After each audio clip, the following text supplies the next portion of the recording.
Hey class, this is Stanley, and I will be doing my video critique. I'm going to make a video rebuttal for Dr. Amen's What I Have Learned from 83,000 Brain Scans.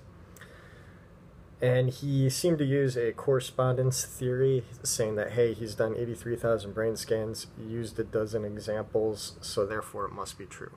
Paraphrasing his findings, it was that psychiatry needs to utilize the SPECT brain scan in order to make a diagnosis. One thing that kind of sat wrong with myself was he never brought up, should we automatically go to brain scans right away? Was there any possible side effects of using a brain scan? Should minimally invasive procedures be used first? After all, it is nuclear medicine. There are going to be some side effects. What are they? He also used some arguments to the masses, especially in regards to Andrew. He brought up the Sandy Hook shootings, the Columbine. While it was very emotional and it was effective as a public speaking tool, he did appeal to the masses.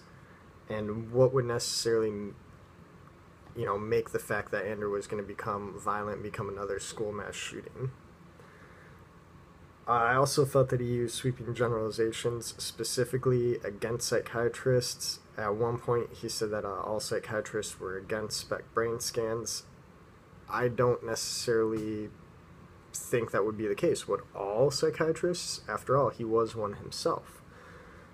As well as one thing that sat very wrong with myself was against vets. He said that hundreds of thousands of soldiers are returning and almost no one is looking at their brains.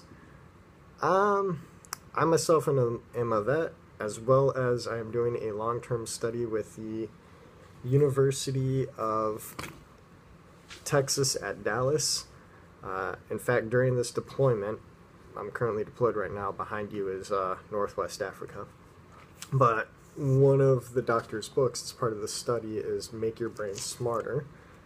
She wrote that book, and I plan on reading that during this deployment. So right there, I don't fit into that mold, and I actually took a little bit of beef with it.